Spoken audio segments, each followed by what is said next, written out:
Good morning สวัสดีครับ Happy Sabbath to all of you. Indeed, I want to thank Pastor James for inviting me to worship God with you this Sabbath here at this church. It is very, very convenient. You know, we walk down from kind of many of them down here to worship, and after traveling for quite some time, it makes a big difference not having to travel once in a while. This Sabbath, I thought that since we are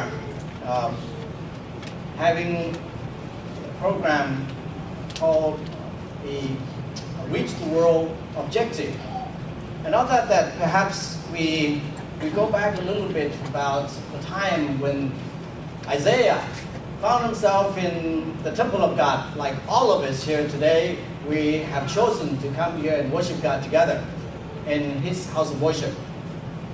And so that day when Isaiah, God's prophet, was in the temple, I don't know whether there were other people there, but I would imagine he was the only one there in the temple of God. Isn't that a wonderful place to be when the time comes that you found yourselves in the presence of God? And so that's what happened to Isaiah. He noticed that there was smoke in the temple. It's like having a smoke in the church, not because there's electrical shortage or anything, but there was smoke, and maybe it came from the incense, burning incense. But he also noticed that there was some being so big, just the train of his cloak filled the whole temple, filled the whole church. It must have been an awful experience for him, because after that he said, "Oh, I'm dead. I'm dead. I'm in the presence of God. For sure, I am going to die." That would be awful, wouldn't it? Because he would be dying. He realized that, oh, God must be so big that only His train, His coat, filled the whole temple. And the temple is much bigger, larger than this room. How would you feel if you're in the presence of God? You don't even see His face, but it was just the cloak, just the bottom of His cloak. Makes yourself feel so humble, and makes all of us feel very humble. And what an honor given to Isaiah at the time. It immediately, God must have felt merciful to him, sent an angel with a live coal and touched his lips, symbol of cleansing him. Oh, Isaiah, you're okay now. You're right now. You won't die. You're okay. But I've got this job for you. God didn't quite say it like that. But just the fact that Isaiah was made right with God, he felt that he was given another chance. He was given mercy. He must have felt in his own heart that at that time that, Lord, anything you want me to do, I'm willing to do. God, that's what He said to him. Whom shall I send? Who will go for us? God didn't say very much. He didn't bargain with him. Isaiah didn't bargain either. Immediately he said, Lord, send me. I'm right here. He probably looked around. There's nobody else there. So God wouldn't be sending other people. I'm right here. Please send me. And that's what that God did. All of us probably don't have that kind of special experience like God's prophet at that time. But we do have some experience through God's mercy in leading us to Him, in allowing us to serve Him in different capacities, different ways of reaching people. We all have differences, and those differences will certainly make God's church more versatile in reaching the unreached. And that's what the emphasis is for the world church today, at least for the next 5 years. Reach the world. Isaiah said, Lord sent me. So that leaves us the opportunity to also say that to God each and every day. So this compendium, the emphasis is reach the world. There are a few things on the theme from 2016 to 2020. Number one is Christ and His righteousness. Number two is faithfulness to God, His Word. Number three is total member involvement. That is, interestingly enough, that is the final last one happens to be the emphasis for 2016. This whole year, total member involvement. And I thought that because that is our emphasis, how do we do that? How do we accomplish that? And what kind of example do we follow? Because in the areas of reach the world, total member involvement, we have reach up to God, we have reach in with God, and the other emphasis, we have reach out with God. And as I thought about reaching up to God, I couldn't help but to think of God's example, Jesus' example. So I thought I would lead you to the book of Luke, chapter 2, verse 52. If you have your Bibles, I would like to invite you to read Luke chapter 2, verse 52. And I'm sure that to many of you, this is a familiar verse. Luke 2:52, reading from the New King James Version, says, "And Jesus increased in wisdom and stature and in favor with God and men." And so when he was growing, at that time, when he was walking on this earth, there were a lot of things that he had to do. After all, he was a son, Joseph. He had his duties at home too. But according to the book of Desire of Ages, page 90 must be early part of his life. Page 90 is only beginning of his life. It said that his hours of happiness were found when he went alone with nature and with God. Whenever it was his privilege, he turned aside from the scene of his labor. Carpenter shop, I imagine. To go into the fields, to meditate in the green valleys, to hold communion with God on the mountainside or amid the trees of the forest. Also, another paragraph says, the early morning often found him in some secluded place, meditating, searching the scriptures, or in prayer. From these quiet hours, he would return to his home to take up his duties again and to give an example of patient toil. So he was working in his father's carpenter shop. Interestingly, his hour of happiness was to spend time with God. What is your hour of happiness? What is our hour of happiness?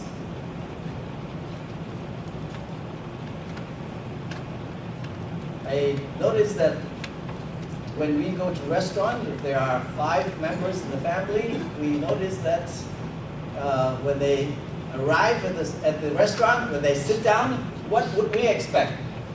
Everybody would whip out their handphones. Yes, thank you. And everybody would be looking at the handphone. What are they doing? To an eye of a stranger, what are they doing? Pastor? Taking photos and updating the status, telling the friends that here we are at the restaurant. Here we are. Well, actually, here I am at the restaurant. Not here we are. Here I am because everybody's got his own phone. Here I'm at a restaurant. So we're telling the world that we're at the restaurant with our family. But that's everybody. And so everybody will be having their eyes right in the screen. And then they would look up, oh, we got to order food. Okay? As soon as they order the food, what do you want to eat? Well, I've got this, and I order. Poop. When it's done, what do? We go back to the phone. hour of happiness. Isn't it true? This is what we see, right? Whether it's true hour of happiness or not, we don't know, but this is really what we often see. Most of the time, this is what we see. But Jesus said his hour of happiness is to go and commune with God. But I'm not saying that is wrong, okay? I'm not saying that is something that is wrong. I'm just saying that is what we see normally.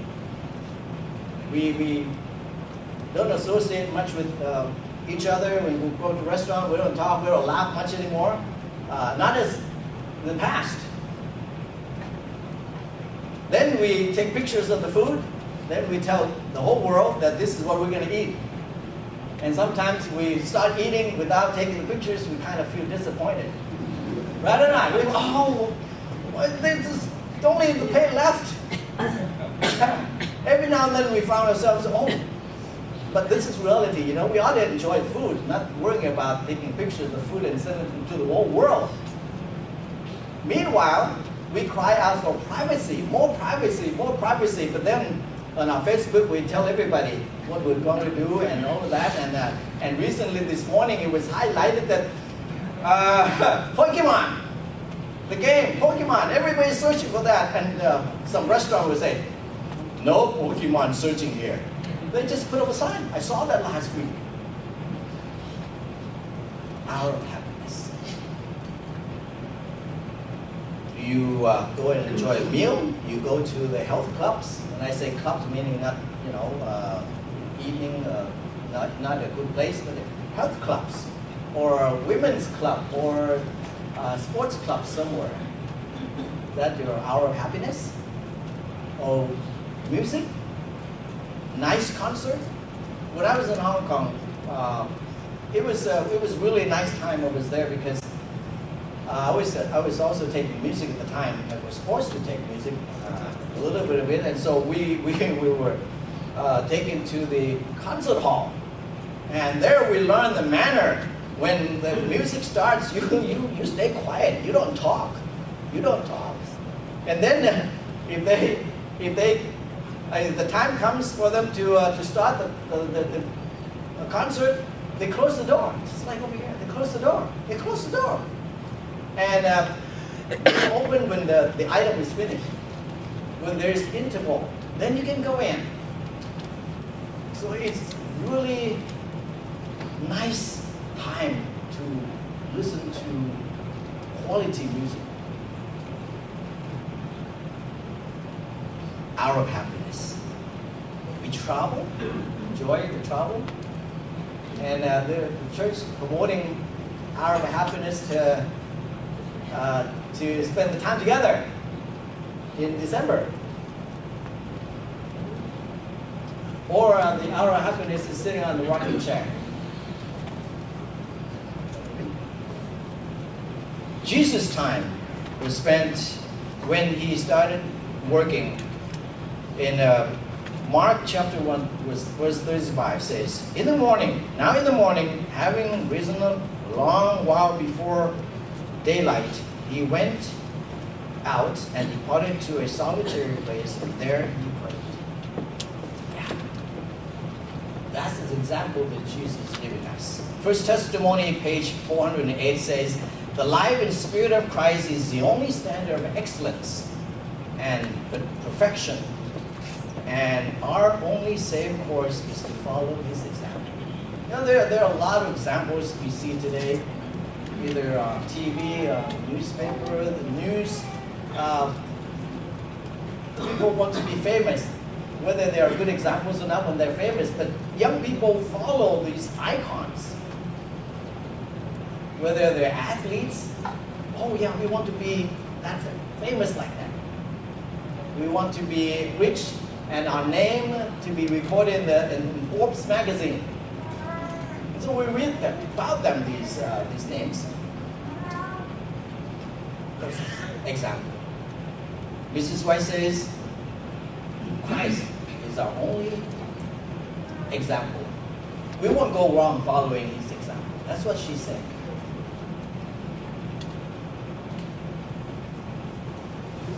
And then, when we reach out to God, there's also this practice that we have, and that is worship. Whether it's personal worship, family worship, or whether it's witnessing. Interestingly enough, in Sabah, there is a study. They did a survey in Sabah. The survey had to do with Bible study, witnessing, family worship. And the choices were you always have Bible study, witnessing, family worship, or most of the time, or sometimes. And then last one is never. What do you think is the highest percentage? 49% said that sometimes we have Bible study, sometimes we have witnessing, sometimes we have worship. In America, there's a book called The Big Four. Pastor Kidder, he was saying that in America there is also a challenge in the church because of lack of consistent spiritual life. Our study reveals that only 73% of our active members pray on a daily basis. And about 37% read the Bible on a consistent basis. And for family worship, 28%. Yeah. Well, that's real life because this has been, studied in the churches. And he recorded in his book. That's what's happening. And from the same book, Pastor Kidder said, from my observation, intentional discipleship is not happening, at least not in a consistent manner. As a pastor, I noticed that the members in my churches who were intentional about private devotional life as well as family devotional life tended to be happier, healthier, and more active in ministry and evangelism. Should that be true? If we are more consistent in Bible study, we want to share with God.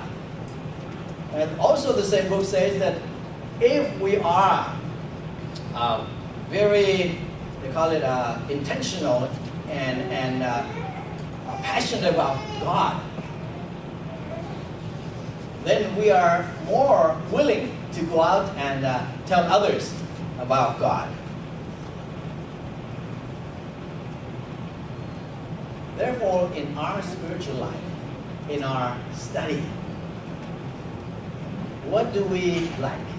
What do we like to do?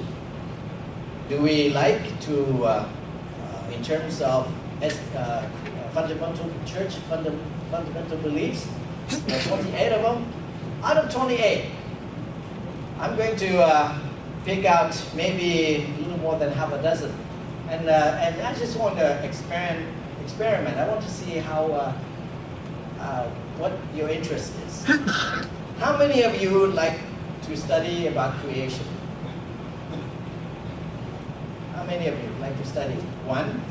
Only one taker? 2, 3, 4, 5? Oh yeah, about a dozen.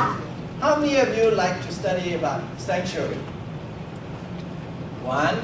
A little more. Oh, okay, a little bit more. But not as high as the first one. What about the subject of the church? Fundamental beliefs of the church. Okay, some. What about state of the dead? Why didn't you ask that question? Well, sometimes the state of the dead and spiritualism, it takes place in our world, especially in the world where there is Buddhism. Yeah, what happens when people die? Well, what about relatives? And all of a sudden people say, well, we could contact them. What do you say to that? State of the dead. Okay. What about salvation by faith? Oh, there's more. There's more. Salvation by faith. Easier. What about the second coming of Christ? How many of you? That's more takers. Yeah. Easier? Perhaps. More interesting? Perhaps. More relevant? Perhaps. Last one. Stewardship. Pastor Edmund, yeah, he smiles. That's my area. I'm going to raise my hand. But all of these things pertain to our Christian life. fundamental beliefs of our church, of our daily living. Then we come to the fact that even our SAUM office, we have regular devotional in the morning. We are now reading the book Adventist Home. Adventist Home. We read that. Different mission office. So it's interesting that at different levels we do that. Reach in with God. We enhance the community of the church, the unity of the church. We have potluck, we have activities, people singing, visiting others, praying for the sick. Not only that, for church members, for new members. You know, for new members, it's not easy. Because for them, when they accept Christ as personal Savior, sometimes they have to change their lifestyle. They have to change even their menu. They have to change places where they go. They have to change the new friends. They have to get to know new friends. It's not easy.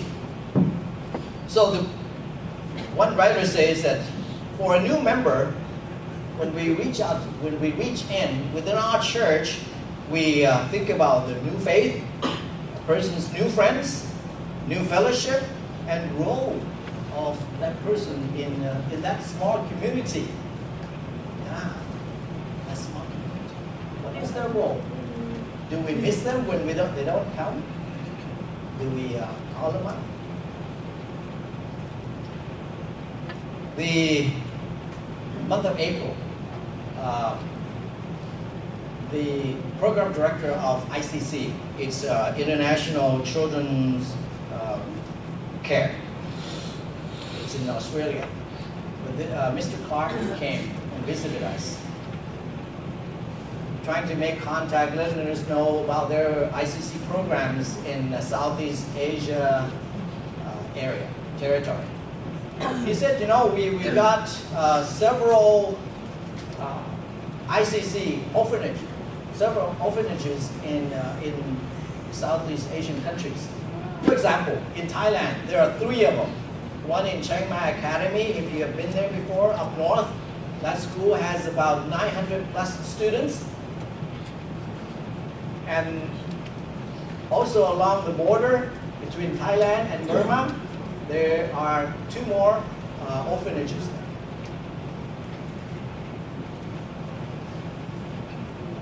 Then, in Cambodia, there is also a few orphanages, and at least one of them has got about 600 or 700 students in it. So it's a big program. On top of that, he said, you know, sometimes we think that, well, you know, orphanages, well, where do you get them? He said, from the street. From the street. Some have parents, some don't have parents. And not only that, they also have a facility for the mothers who are HIV affected mothers. And the children got a chance to go to school while their mothers are working sewing in the factory. Yeah, they've got that program, which is interesting. Well, how do they find enough support for these children in the orphanages? Well, they said in Australia, they give an opportunity for church members and others to participate in helping. Each member can give 48 Australian dollars to this program, and it takes 3 donors to support 1 child, 1 orphan. Yeah. And each month they said they raise about 70,000 Australian dollars to support this whole program. So there's a lot of people are helping. That's only giving. But he said that at times he would bring 70 or 80 young people out to these areas to do the painting for the church, for the school. Yeah. So that's reaching in to their church and get the people to come out and help out. Years ago, I remember seeing young people from Singapore going to one of the villages up north, and they were repairing a school. I walked in that little school. It was run down, but these young people were there helping to paint the school. So reaching in to get our young people involved, that is really something that we can do. Recently, Pastor Dan Smith brought about more than 100 young people to Thailand, to different provinces to do evangelistic meetings. These young people. So their effort makes a big difference in many people's lives. From big city, from developed country, to help those who are less fortunate, less privileged. We can do that too. Reaching out to others. Not long ago, we had a program called OYIM, O-Y-I-M, 1 year in mission. We completed way back in March. By the end of March, and about a couple of years in running the program. And the city where there were very, very few interests generated to come to church activities, but a couple of young people, college-age ladies, went out and used their media to invite their friends from the college, universities to come out to attend the meetings. And it turned out to be very, very, very good meeting because of their use of media, Facebook, to invite others. So again, they can do that. Not only we can reach out to people in a way that we are good at. Ministry of Healing, page 143 says, Christ's method alone, which we've been studying in Sabbath school lesson this quarter. Christ's method alone will give true success in reaching the people. The Savior mingled with men as one who desired their good. He shows sympathy for them, ministered to their needs, and won their confidence. Then, only then, did he bid them out. These examples, really, when we think about it, we can follow God's footstep in reaching out to others. I would like to show you pictures some 20 pictures of activities of churches that need help, churches that meet together on Sabbath, activities, whether it be in a very, very nice area like Asia Pacific International University, or back in kind of remote areas.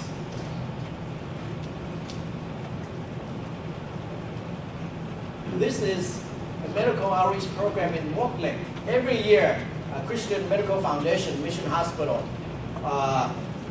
we go out to participate with the School of Nursing in holding a medical outreach program. We've done this just in Mortlake vicinity, university area surrounding, for the past 10 years. Once a year we go with them. Apparently the nursing students, the 4th year nursing students, we have gone out for 3 weeks to do public health work. Okay, it's part of their course. So they go out to different villages, and then on Sabbath we go out, and you see the few Caucasians. They are from Walla Walla University.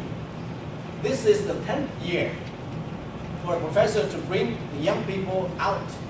Now they pay their own way to come out and participate in different activities with the nurses. And this Sabbath they're also there. We do dental work. We hold this activity usually either in school or in the temple. And so sometimes we have a lot of patients. Sometimes we have patients from one village and sometimes more villages. Other couple of 3 dentists, and we also give out free glasses and t-shirts, eyeglasses.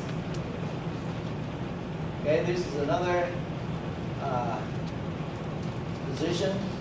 Monks also come to receive care.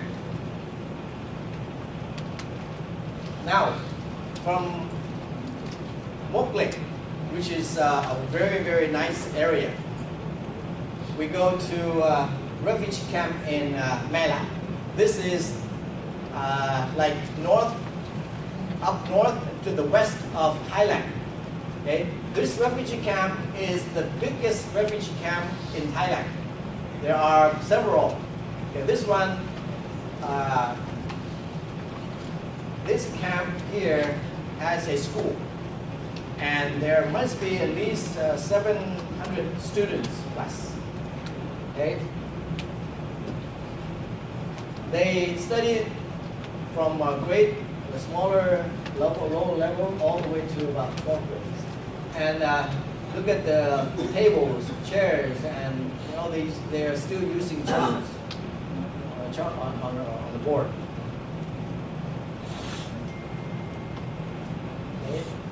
And the classrooms, the only thing that separates from one class to the next is a piece of is a curtain. That's it.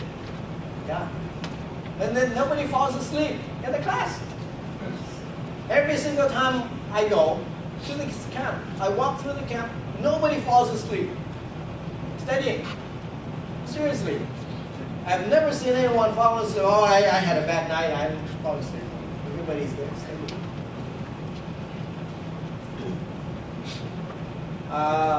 This lady, Helen Hall, has been working there probably for more than 20 years now.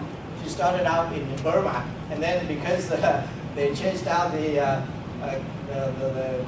call it minority, so they came across. So she had to run away from there, and so she came to Thailand, and the camp is under the military control. So she's helping out with that, running the school, doing very well.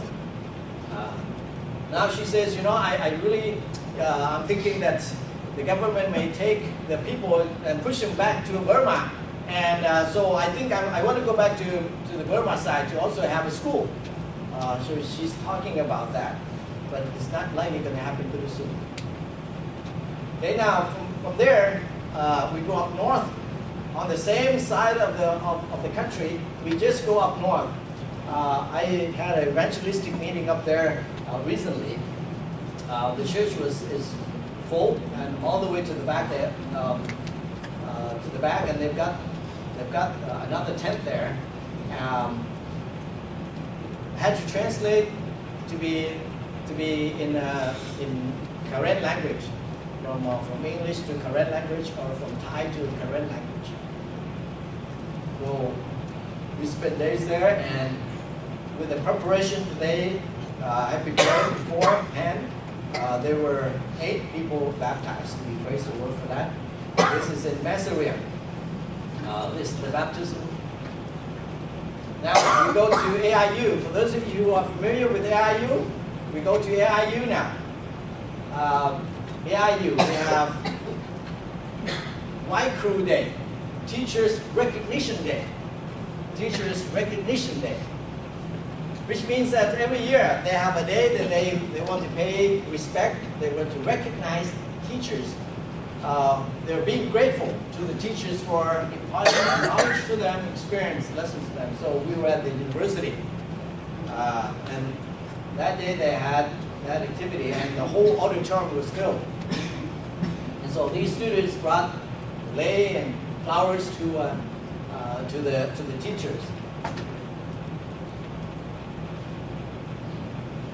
Then we go to Laos. This is the last stop. We go to Laos. From Vientiane, we go to Chiang Huang. It takes about 9 to 10 hours riding in the van, and up and down the mountain, curvy roads, and quite a ways. Here, there is a language school. There is a church in front. There's a language school. They built half of it, and they want to build another half. this is language school. Most of the classes are in the evening. Okay. This man is a volunteer working there. Yeah, from Australia. He's teaching English there. Now, this is a make-do letter. That's Pastor Sam, the division president, and this is the treasurer of the attached field in lab. So we've got another, the project is that they want to extend this part further. Okay. They're waiting to buy the property on that side. This is inside the church. It's a house. The house will also use as a church. They also have a language school there. Here is the house church, and there is the language school part, the one that we just saw. So this is in Qianhuang. We go to Luoprabang, same as another 7-8 hours drive. Here we have Hmong Church attending. We have Dr. Wayne Hammer from the university joining us on that trip. We have worship with them. Pastor Ramsit, former mission president from Thailand, was there. And some of we asked, well, where are the adults? Well, some of the adults were out in the field, quite a ways from there. So on Sabbath, they just sort of worship there in their own farms or place, and instead of coming back to town, which was quite a ways. This young man is planning to go to AIU this coming year. He tried to go to the Philippines this year, but I don't know what happened with the visa. He had to come back. Total involvement, whether it be witnessing, evangelism, Bible study, visiting.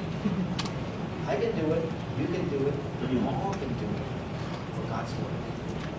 So we praise the Lord for the opportunity that He has given to us in worshiping Him the Sabbath. I want to pray that each and every day that we will choose to be part of the church activities, to be friends of the church, friends and friends of the church members, and that we will be able to be blessed by God every single day. May God bless you. Thank you. Amen.